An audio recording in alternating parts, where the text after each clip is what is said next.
Hello बच्चों, welcome back to my YouTube channel chemistry by PC sir. ये हमारा lecture number 5 है class 10th का। और आज हम लोग सीखेंगे क्रियात्मक समूह। ये हमारे तरफ से सुपर इम्पोर्टेंट है। ये हमारी तरफ से क्या है, सुपर इम्पोर्टेंट। इसके ऊपर सुपर इम्पोर्टेंट का टैग आप लोग लगा दीजिएगा। और इससे पहले अगर आपने 4 लेक्चर नहीं देखे हैं तो डिस्क्रिप्शन में उसका लिंक मिल जाएगा। चारों लेक्चर को देख के फिर 5वें लेक्चर पे आइएगा। ये बहुत ही इम्पोर्टेंट लेक्चर है, बहुत ज़्यादा इंपॉर्टेंट है। इसमें में से 5 नंबर के क्वेश्चन तो आपके बनने ही बनने हैं।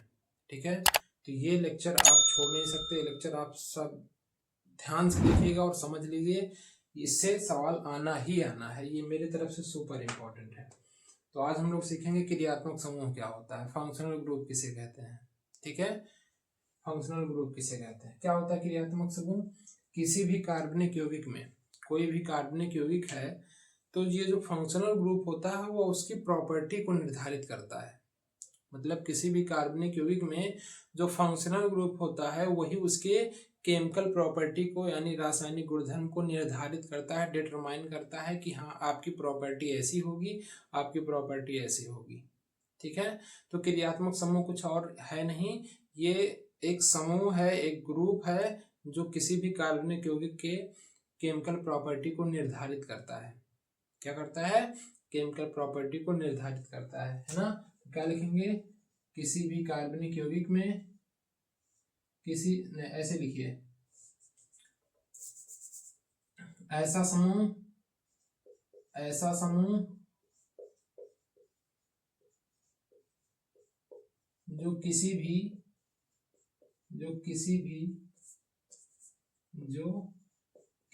कार्बनिक यौगिक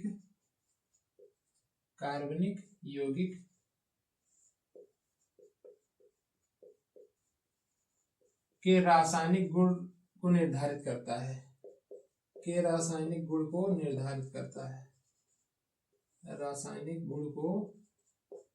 निर्धारित करता है, क्रियात्मक समूह कहलाता है। क्या कहलाता है बच्चों, क्रियात्मक समूह कहलाता है, क्रियात्मक समूह कहलाता है।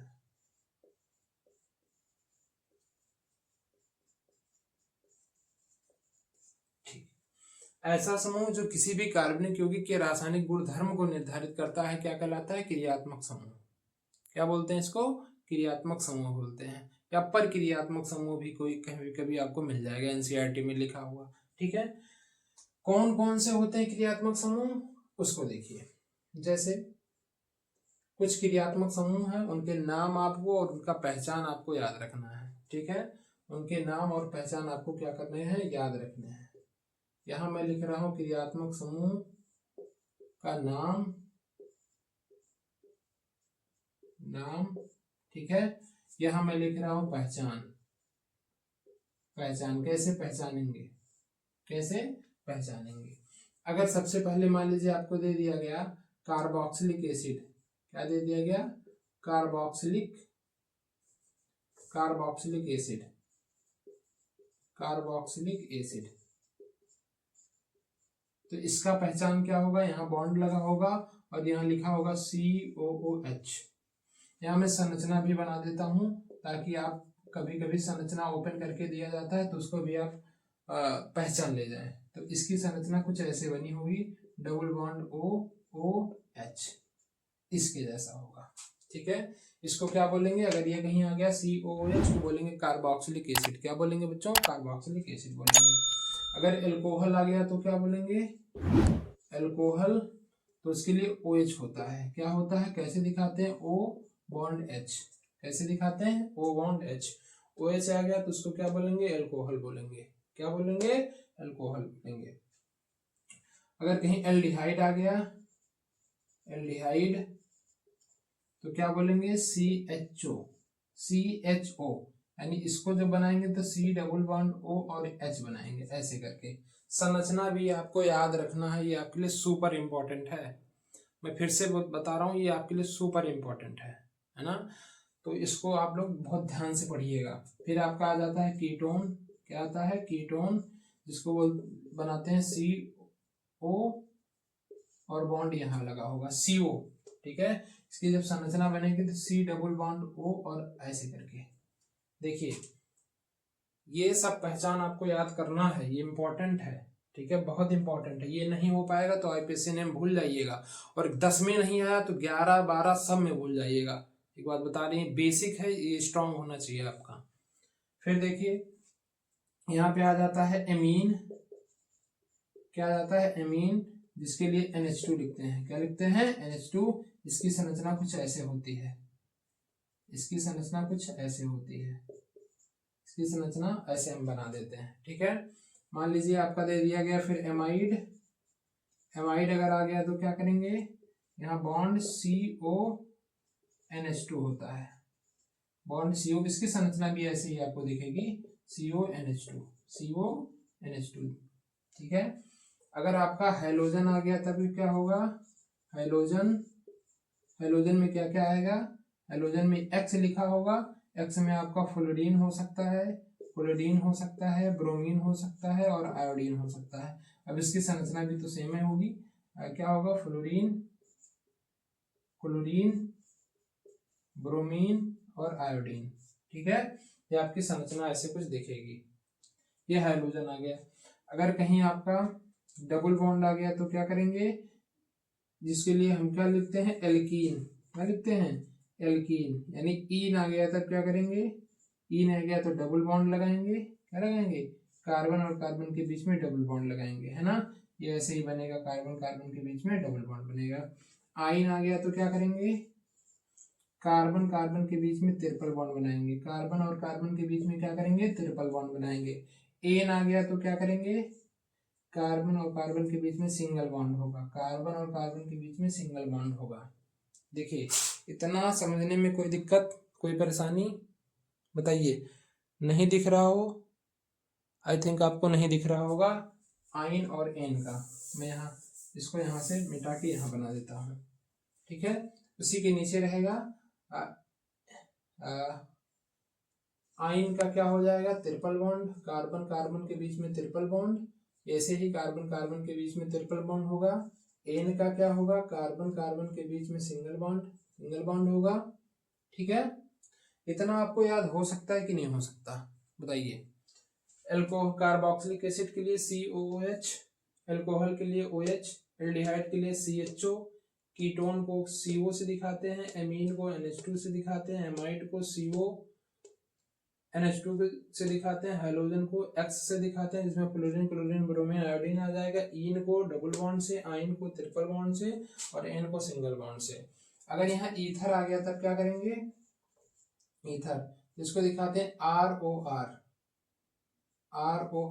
ROR की जगह पे आप ऐसे लिख सकते हैं, केवल ऑक्सीजन लगा होगा, इधर कार्बन होगा और इधर कार्बन होगा, ठीक है, इधर कार्बन होगा, ऐसे इसकी संरचना आप बना सकते हैं। बगल बगल में कार्बन लगा होगा, हाइड्रोजन नहीं होगा, ध्यान रखिएगा। अगर हाइड्रोजन आ गया तो अल्कोहल हो गया, कार्बन कार्बन दोनों के बगल में होगा तो उसको ईथर कहेंगे।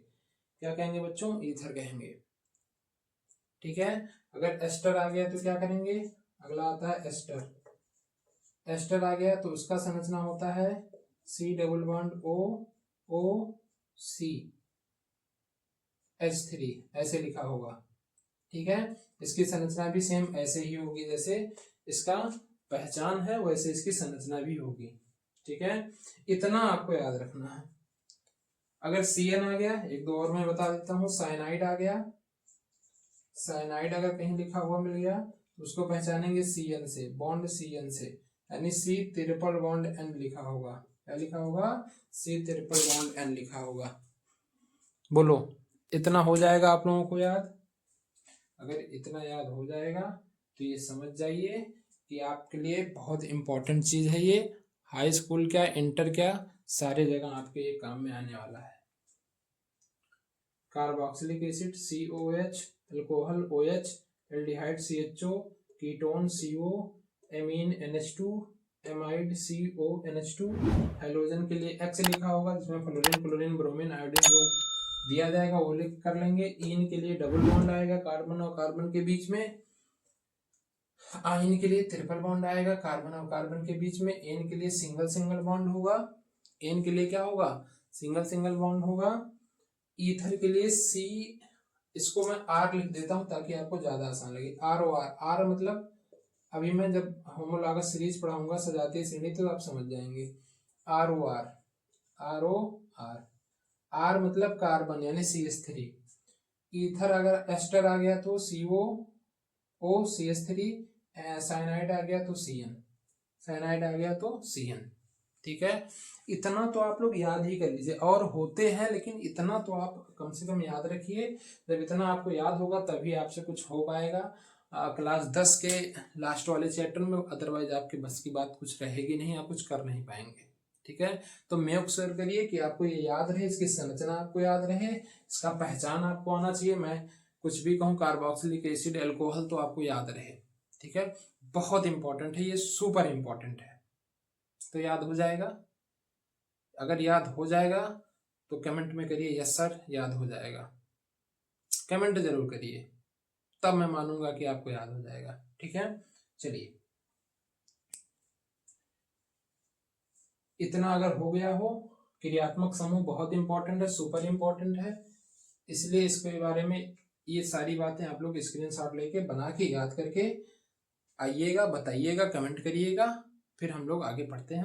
अब चाहते हैं पढ़ने, हम टॉपिक हमारा क्या है, सजातीय श्रेणी। दूसरा टॉपिक हमारा क्या है, सजातीय श्रेणी। ये और सुपर इंपॉर्टेंट है, मतलब ये दोनों जो आज मैं पढ़ा रहा हूँ, दोनों हेडिंग, क्रियात्मक समूह और सजातीय श्रेणी, ये सुपर इंपॉर्टेंट है। ऐसा कोई बोर्ड का पेपर नहीं है जिसमें आपको ये दोनों देखने को ना मिल जाए। हाँ, ये गारंटी है, इसको लिख लीजिए कि पीसी सर बोले थे और आया नहीं है, ये आएगा, पक्का आएगा, है ना। तो ये आपको याद रखना है। क्या होता है सजातीय श्रेणी, उसको समझिए। सजातीय श्रेणी वे होते हैं, ऐसी श्रेणी, हम लोग क्या बोल सकते हैं, किसी भी कार्बनिक यौगिक की ऐसी श्रेणी जिसमें क्रियात्मक समूह समान हो। अब जो क्रियात्मक समूह मैंने पढ़ाया वो याद होना चाहिए। अब मैं कह रहा हूं कि एक ऐसी श्रेणी जिसमें क्रियात्मक समूह समान हो, है ना, क्या हो, क्रियात्मक समूह समान हो, और क्रियात्मक समूह समान होने के साथ साथ उनके बीच में CH2 का अंतर पाया जाए। क्या पाया जाए, CH2 का अंतर पाया जाए, तो उसको हम लोग कहते हैं सजातीय श्रेणी। क्या कहते हैं बच्चों, सजातीय श्रेणी कहते हैं। ठीक है, यानी ऐसी श्रेणी लिख सकते हैं, ऐसी श्रेणी जिसमें, ऐसी श्रेणी जिसमें क्रियात्मक समूह समान हो, क्रियात्मक समूह समान हो, क्रियात्मक समूह समान हो, अर्थात रासायनिक गुण समान हो। अर्थात बच्चों क्या हो, रासायनिक गुण समान हो, समान हो, तथा उनके बीच में, तथा उनके बीच में CH2 का अंतर पाया जाए, CH2 का अंतर पाया जाए, पाया जाए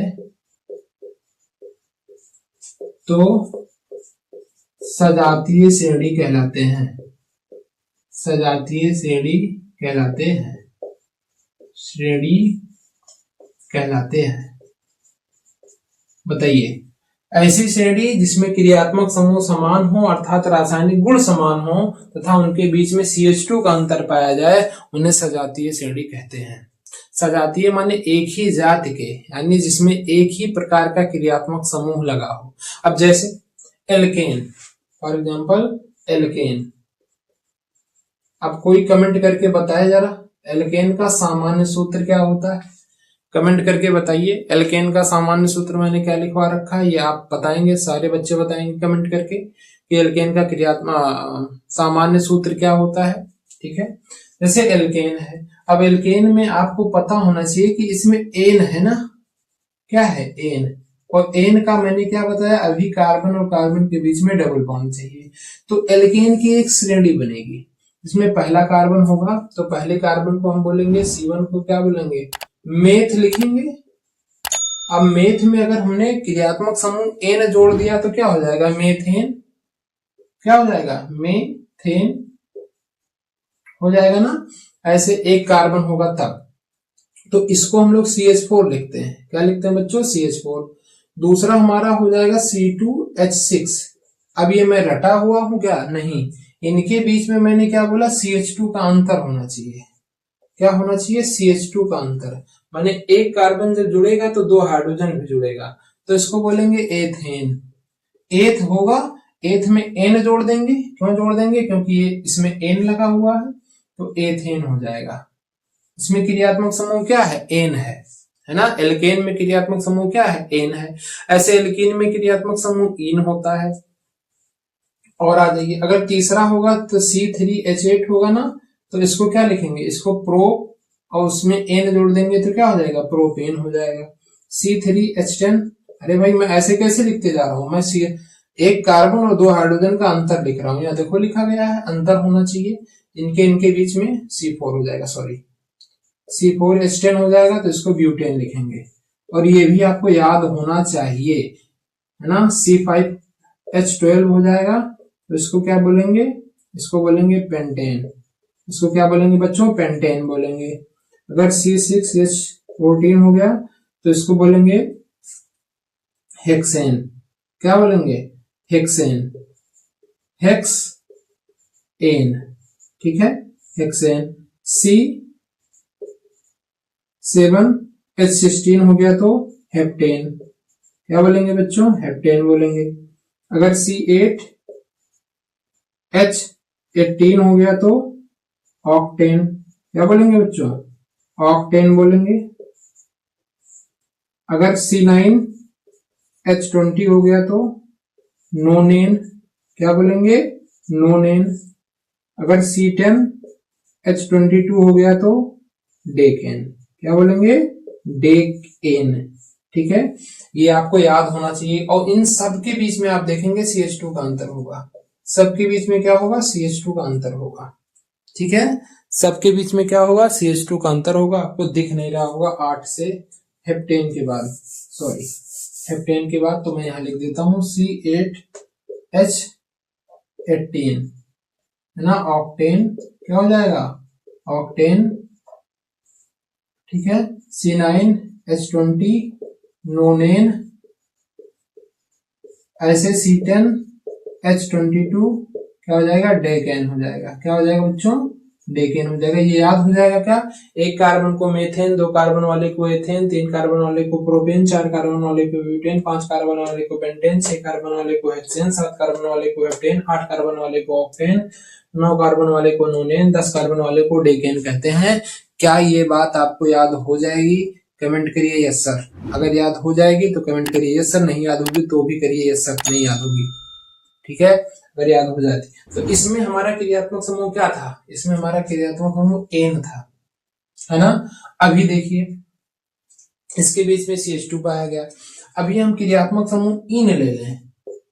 अगर हम क्रियात्मक समूह इन ले लें तो मेथीन तो नहीं बनेगा। क्यों? क्योंकि कार्बन और कार्बन के बीच में डबल बॉन्ड आएगा, तभी हम इसको इन बोलेंगे। इसमें तो एक ही कार्बन, तो इससे हम शुरू करेंगे। तो हमारा जब इसको लिखेंगे तो C2H4 बनेगा पहला। क्या बनेगा? C2H4 बनेगा, जिसको एथीन कहेंगे ना, क्योंकि एथेन है, एथ था, एथ में एन जोड़े थे, एथेन बना था। अब इसमें इन जोड़ना है तो क्या हो जाएगा? एथीन हो जाएगा। क्या हो जाएगा? एथीन हो जाएगा। अच्छा, इसके बाद वाला क्या हमें याद करना पड़ेगा? नहीं, इसके बाद वाले में CH2 जोड़ देना है, माने एक कार्बन और दो हाइड्रोजन, यानी H6 हो जाएगा। और इसको क्या बोलेंगे? प्रोपीन बोलेंगे। क्या बोलेंगे? प्रोपीन बोलेंगे। अब C4H8 हो जाएगा तो ब्यूटीन बोलेंगे। क्या बोलेंगे? ब्यूटीन बोलेंगे। C5H10 हो जाएगा तो पेंटीन बोलेंगे। क्या बोलेंगे? पेंटीन बोलेंगे। बोलो भाई, ऐसे ही तो करेंगे। ऐसे पेंटीन के बाद क्या हमारा हो जाएगा? हेक्सीन हो जाएगा, हेप्टीन हो जाएगा, ऑक्टीन हो जाएगा, नोनीन हो जाएगा, डेकिन हो जाएगा। बताइए क्या ऐसे हो नहीं जाएगा? एक सीरीज एल्कीन का बनेगा, जैसे एक सीरीज एल्केन का बना वैसे एक सीरीज एल्कीन का बनेगा। अब एल्केन में क्या क्या आ गया? Methane, ethane, propane, butane, pentane, hexane, heptane, octane, नोनेन, decane. ये एल्केन श्रेणी के अंतर्गत आया है। इसी को हम लोग सजातीय श्रेणी कहते हैं। एल्केन श्रेणी के अंतर्गत आ गया ना। ऐसे एल्कीन श्रेणी के अंतर्गत आ जाएगा, ऐसे एल्काइन श्रेणी के अंतर्गत आ जाएगा, ऐसे एल्कोहल के अंतर्गत आ जाएगा, है ना। जितने क्रियात्मक समूह पढ़े हैं एक एक उठा के हम 10 तक लिख सकते हैं और सबके बीच में CH2 का अंतर पाया जाएगा। तो हमारा क्या था, ऐसी श्रेणी जिसमें क्रियात्मक समूह समान हो, तो अर्थात रासायनिक गुण समान हो, जिनके बीच में CH2 का अंतर पाया जाता हो, उसे हम लोग क्या कहते हैं, उसे हम सजातीय श्रेणी कहते हैं। ये हमारा आज का टॉपिक था। बताइए क्या इतनी बात समझ में आई? अगर इतनी बात समझ में आ गई है तो आज तो मैं नहीं, लेकिन कल मैं आप लोगों को IUPAC नेम लिखना सिखाऊंगा। IUPAC नाम लिखना सिखाएंगे आप लोगों को, लेकिन एक बात का वादा करिए कि 5 लेक्चर देखने के बाद ही हम 6वां लेक्चर देखने आएंगे, अदरवाइज आपके कुछ समझ में नहीं आएगा। ठीक है, तो आप 5 लेक्चर देखने के बाद 6वें लेक्चर में आइएगा। कल आप लोगों को हम IUPAC नेम सिखाएंगे और इसके बाद थोड़ा सा टॉपिक बचेगा, हमारा चैप्टर खत्म हो जाएगा। ठीक है, बहुत इंपॉर्टेंट चैप्टर था, जो इंपॉर्टेंट चीजें थी मैंने अब तक आपको बता दी है। ठीक है, तो अगर आपको ये वीडियो अच्छा लगा हो तो वीडियो को लाइक करिए, शेयर करिए अपने मित्रों के पास और चैनल को सब्सक्राइब कर लीजिए। ठीक है, तब तक मिलते हैं, तब तक के लिए धन्यवाद। Thank you so much. Radhe Radhe.